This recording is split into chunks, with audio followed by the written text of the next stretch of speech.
facing the world's greatest challenge since the end of World War II. At our age, connecting as we do today with this meeting, we know World War II and of its effect on history through the books, because looking at you guys and me and some of the others, maybe we don't really know about the grief and the things that were endured during World War II and following World War II. But today, each of us are experiencing what the greatest generation endured back in the early and mid 40s. The decisions that citizens and governments make in the next few weeks will probably shape the world for years to come. You know, we all survived the crisis of 9/11, and we learned a new normal, and we will once again learn a new normal, or whatever that new normal may be. Looking back to last December, just a few months ago, when China notified the World Health Organization of cases of unusual virus that we now know as COVID-19. At that time, no one knew of the virus. You know, that wasn't so long ago. That was just 3 months ago. And today, and I don't have the current numbers, but we have hundreds of thousands of people have cases of the coronavirus, and thousands of deaths in the world, as well as thousands of cases in the US and several thousand deaths here in the US. You know, I've talked with friends in other parts of the world, and I get depressed listening to them because it's so painful to hear of their pain. You know, some are struggling so much more than we are. When you look back to one of the original flus way back in 1918, the Spanish flu, at that time, you know, the crisis was far more severe than what we're facing today, where it affected 500 million people with 675,000 deaths. And with 50 million people worldwide who passed, where 675 deaths were in the US alone. You know, the Spanish flu got its name, even though it didn't originate in Spain, it originated in China, because Spain was one of the few countries that remained neutral during World War I. As a result, the Madrid newspaper reported on the flu, thus it became known as the Spanish flu. Actually, the Spaniards referred to it as the French flu, since many of the first cases were originated in France. But just like now, people wore masks, schools and businesses were closed, and hardships were all over. The time was frightening, just as it is now for many people.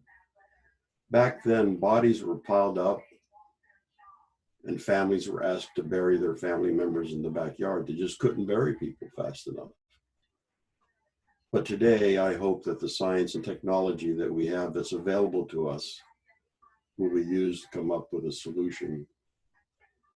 You know, as many as 70 countries are doing research for a vaccine, with 3 that are being researched that look very promising at this time. It's kind of reminiscent of the effort that was made for polio. There wasn't a vaccine for polio in 1955, and we all know the number of cases. We heard stories about that, and we know now that there are just really 2 countries that are endemic. But when you talk about polio, many of those who are younger don't even know what we're talking about. But they too are experiencing the fear and isolation that struck the world back in the 40s and 50s. You know, when we look at the Ebola case, it was identified first in 2014. The first case was traced all the way back to a young boy, 18 months old. He was diagnosed in December of 2013. You know, cases were limited, mostly because they were in rural Africa. However, a small number of cases occurred in Europe, less than a dozen. You know, the US initiated enhanced travel screening from Ghana, Liberia, Sierra Leone, and Mali. And the CDC trained over 24,000 healthcare workers in Africa and over 6,500 in the US. on how to use personal protection equipment in order to treat those patients. Testing methods were developed quickly and used wisely. And thanks to its rapid response, the US had 11 total cases with only one death from Ebola. However, worldwide, there were 28,600 cases with 11,300 deaths. Just as the polio effort offered its resources to combat the Ebola crisis, the Global Polio Eradication Initiative, which is a Rotary sponsored organization, offered its tools, workforce, and extensive surveillance network to support countries as they respond to the coronavirus. Globally, the polio surveillance network is being trained on COVID-19 cases to detect, how to contact and track tracing, laboratory testing, and data management. That global polio eradication initiative is deploying its coordination mechanisms, such as emergency operations centers, sharing physical assets like vehicles, computers, and mobile phones to combat the pandemic. It certainly is reminiscent of that time, thanks to the global polio eradication initiative, how important it is and how effective it can be because of the resources and the resources and the time and effort that Rotary has put into that, as well as other countries and so on. You know, when we think about the situation, the current situation, it might be 12 to 18 months before we have a fully developed vaccine. And during that time, the world will be in a new normal. It will be a different normal, won't it? Rotary, as we know it, is going to be quite different. My estimation that in the next 2 years, things will change considerably. Right now, I'm sure that most clubs don't even meet in person, just as yours is not. They're using Zoom and other virtual mediums. Must be said that these types of virtual meetings are good at keeping us connected. We're all Rotarians. We all appreciate our fellowship, and staying connected is certainly important to us. The Rotary Board of the International Board of Directors for Rotary, and the Board of Trustees, as well as Rotary committees and so on, are all being held virtually. And many of you probably already know that all the staff in all the offices are working from home. If we look at membership and what it looks like in the future, let's take a look at the past and what's happened. It's likely that there will be a reduction in membership. However, following World War I, membership actually increased by 19%.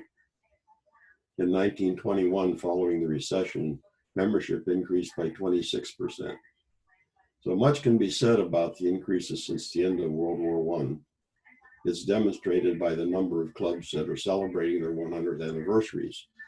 I personally think that a lot of euphoria was in place back at that time when the world was settled after the war, the Depression was over, and I think many people were looking some way to fill the void, and maybe Rotary was what it was. And I'm sure that the reason is likely that after the war, there was a rebirth, probably because they wanted to connect and be close to their family and neighbors and other people who had a common interest, and Rotary happened to be one of them. Following the Great Depression of 1929, membership declined. But following World War II, membership once again increased. And in 1957, following the Asian flu, again increased. The swine flu, however, had no effect on membership. However, the interesting fact about that period of time is that the foundation giving had increased by 20%. And I'm not sure what the reason is for that, but we sure are thankful that that happened. It enabled us to continue the work of Rotary. As we talk about virtual meetings, what we're finding in the attendance is up, perhaps due to the fact that most are home and looking for something to do. Maybe not at 7:30 in the morning, but they are looking for something to do.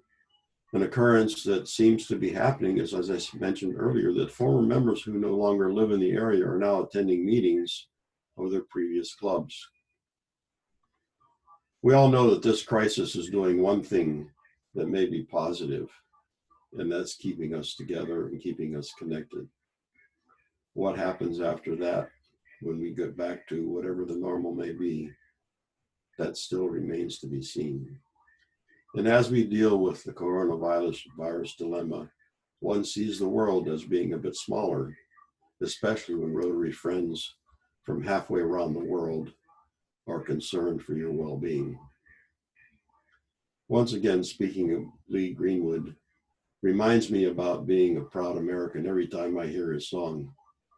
But I'm as proud, if not more, so to be a Rotarian where I have family in every part of the world.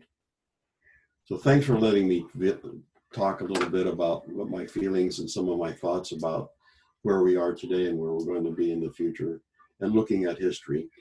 So I'm more than happy to take any questions that you may have. Thank you so much, Floyd. Anybody got any questions? We're a very shy bunch. I understand you're meeting every 2 weeks now, in the morning one time and in the evening on the second time. I have noticed that clubs are actually posting their meeting times, Zoom meeting times on Facebook, and what they're experiencing is that some folks are actually joining those meetings even though they're not necessarily invited. And I know, like, David, did you set this up as a waiting room?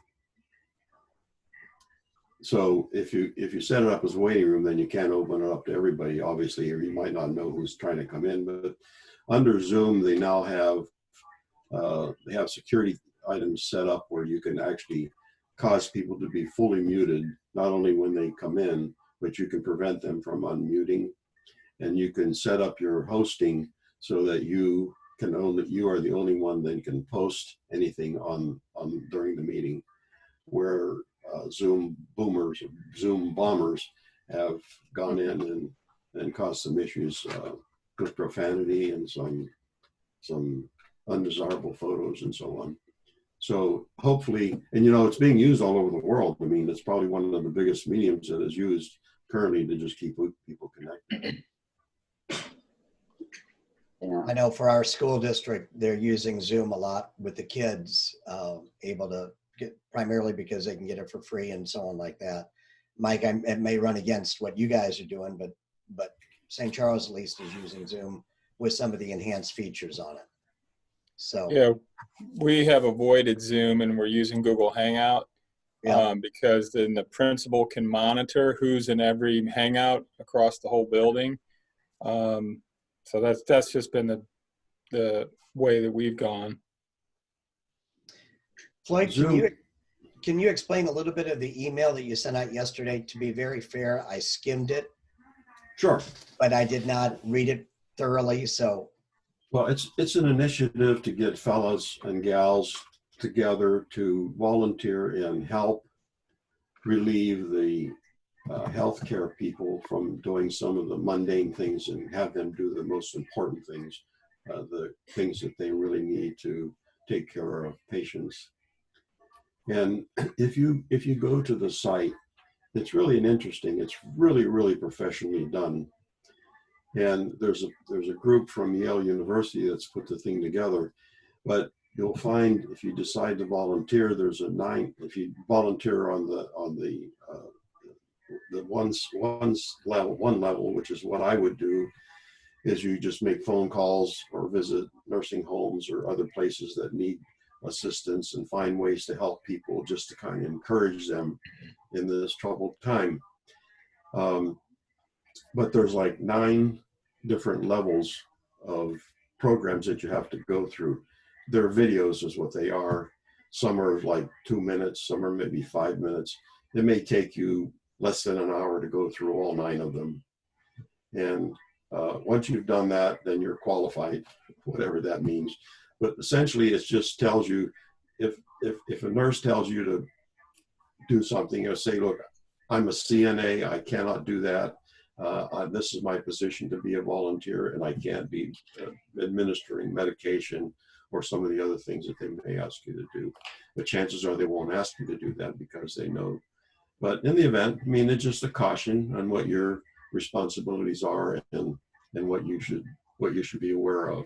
So it's really taking off. There are several clubs and districts in our 2 zones that have already signed up and they're participating.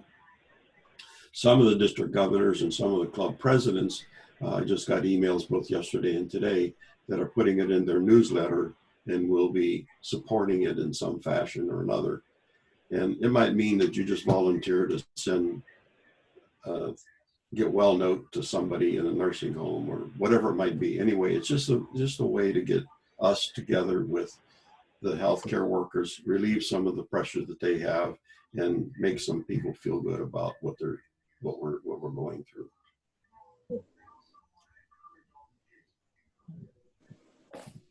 Did everybody get it? Yes. Yeah. Okay. The other thing that we're trying to do is tomorrow night. Well, let me backtrack a little bit. What I noticed is that when some clubs are posting on Facebook that they're going to have a Zoom meeting, I also noticed that Mark is joining them, our president, Mark Maloney. So, he's home too, just like us. So if you need, if you're looking for possibly having the president of Rotary International at one of these meetings, and he can pop in for 5 or 10 minutes and just greet you, just reach out to him or his assistant up at RI, and I'm sure he'd be glad to do that. The other thing that we're doing at the zone level is we see a lot of folks that, there were 5 of the 7 multi-district pets that we're tied into they were canceled. Actually, one of them started and they canceled halfway through. But what's happening is that a lot of the districts are doing their own pets, and they're using this format to do it. And it's really encouraging to see that. And I know there's one district that'll have AG training this weekend, and others are doing similar situations. I'm getting all kinds of emails from folks. But another thing that we're trying to do, however, is if you'll notice, I did send out to the district governors and all the way back to 2009 that we're having weekly senior leader conversations through Zoom. And tomorrow night will be Jennifer Jones, who is currently a trustee. She was past vice president to Rotary International. And then next week will be past RI President Barry Rassin. Then the following week will be John Germ and so on down the line. So those are all posted on Facebook, and I'm sending them out to the governors, and hopefully they'll share that information with you. But you can pop in. There's no secret code or secret handshake or hold your tongue a certain way to get in or nothing. I mean, it's just join us. We'd be glad to have you. So what you're saying is those of us that served prior to 09 are truly has-beens at this point. You're prior to 09? Yeah. Well, you know about it now. You're on Facebook, aren't you? Yeah, and I saw it, but we have our second district session meeting tomorrow night. Yeah. To finish up the show me stuff. So yeah, and I'm getting that too. I'm getting like, hey, I really want to be there. Can you send me the recording when it's over? And we'll do that. Once I figure out how to convert it, I'll send you the recording. Yeah, we stole one of the viewers, Jill. I can't pronounce her name. Jill P. over in Illinois. Yeah, Petrozinski. Yeah. That one, yes. She'll be helping out tomorrow with membership. So she said I was going to do another one, but doing this stuff is she put that higher than the zone stuff. So. Oh yeah, well, and she's actually one of the ones that asked for the recording. So. Yep. So, no problem. Mitch, turn it back over to you. Well, I was just going to say, so is there a way for us to post these meetings, David, on our Facebook? Yep. How? Yep. I will put the next one up. In fact, I will also send an invite to Mark Maloney and see if he wants to join. And I've got Helen Moore's 2 weeks from now in the evening, which is morning her time. Okay. And she'll be talking about the hand wash program. So, which I thought was rather appropriate given circumstances going on right now. Yeah. And then we'll just kind of, we'll kind of see how we fill it in from there. I don't know. Who knows what May is going to be. All right. Yep. I think May we're probably under the same, at least for the first couple of weeks, I would guess. That would be my thought. We'll see how it goes. All right. Welcome, Brian. I was a little late. No fines. You're okay. All right. We're having a test, so. Is the pets thing that was on last night, is that recorded? Because I didn't get home from work till it was well over half over. Well, yes, it's recorded. However, there were some internet issues from my end, and since I'm the host, there will be an 18-minute gap in there, just like Nixon had on the tapes. So what we have will be posted, but it will not be all of it entirely, but it'll be close. Okay. I wound up losing connection for part of it. I'm going to throw it on the hotspot tonight so I don't lose connection. Or tomorrow night, I mean, so I don't lose connection. President Mitch, is there a drawing for 50-50 today? Yeah, I won. There was only one ticket sold. Sorry. But I got the deck of cards, though. I didn't get the right card, so just trust me.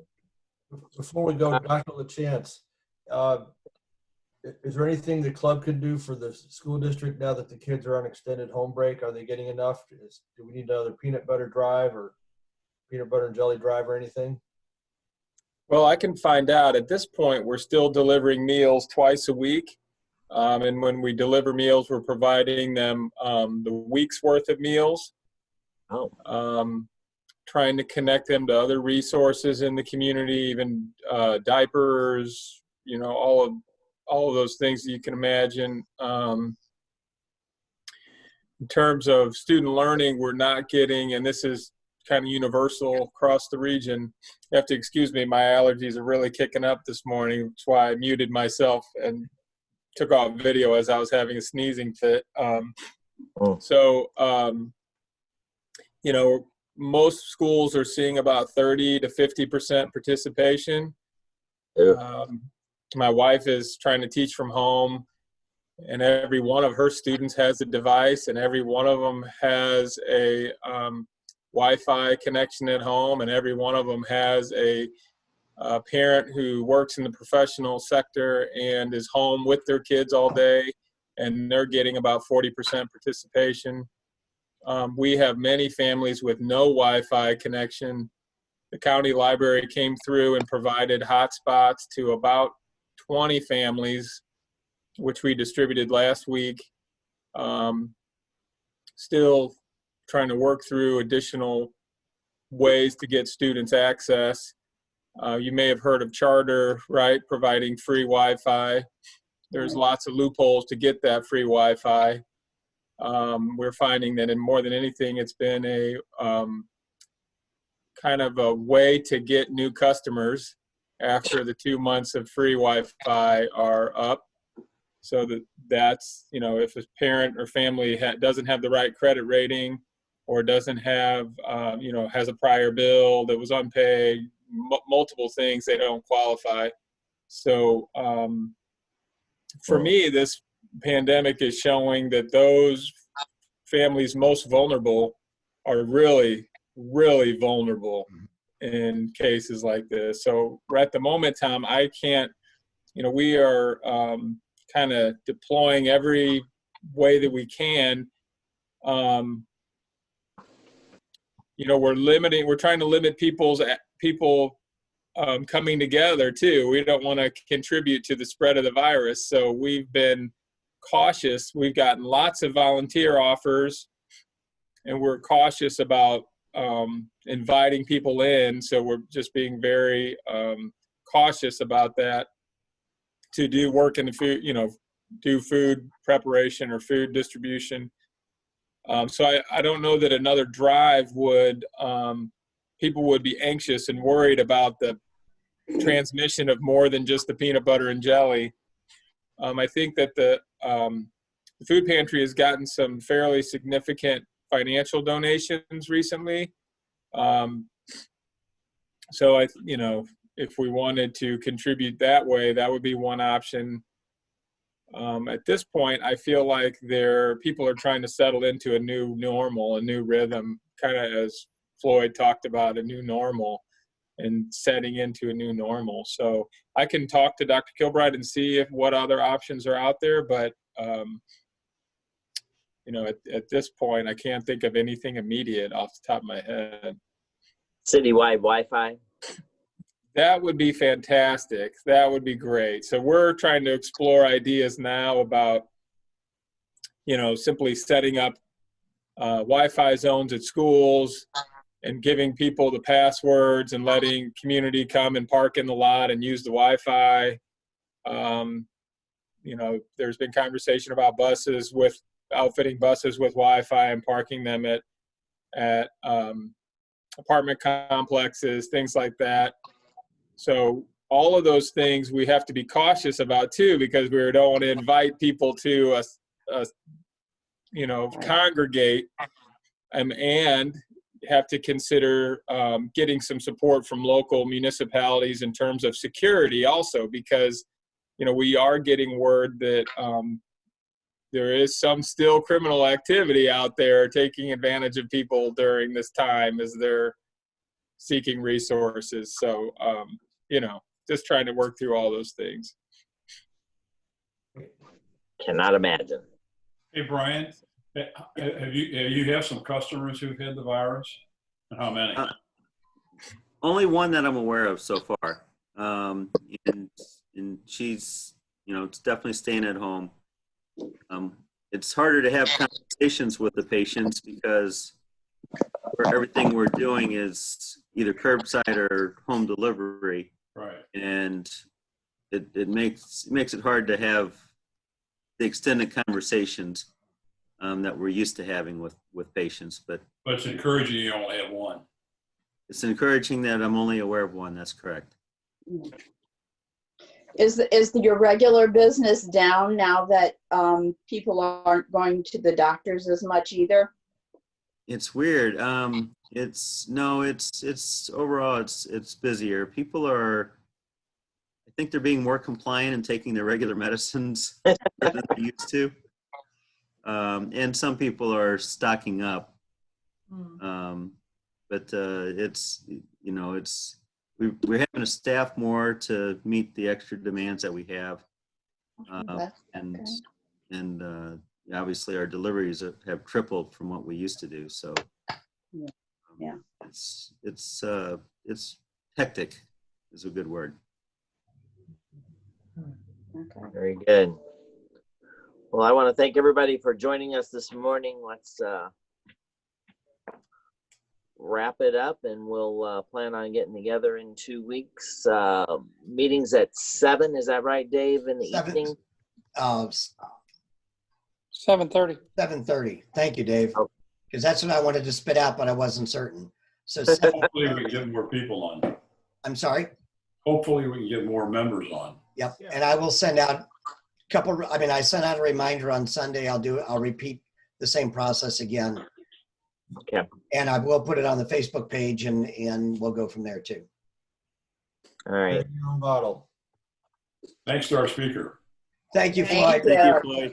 Good meeting. My pleasure, and stay healthy, each of you, and hope to be able to practice the typical Rotary way of greeting, handshakes and hugs. There you go. I don't think we're going to do much of that in the future. That'll be one of the new normals. Who knows, right? Yeah, Exactly. I agree. Thank you all. Y'all take care. Thank Thank you. you. Thank you. Bye. Bye-bye.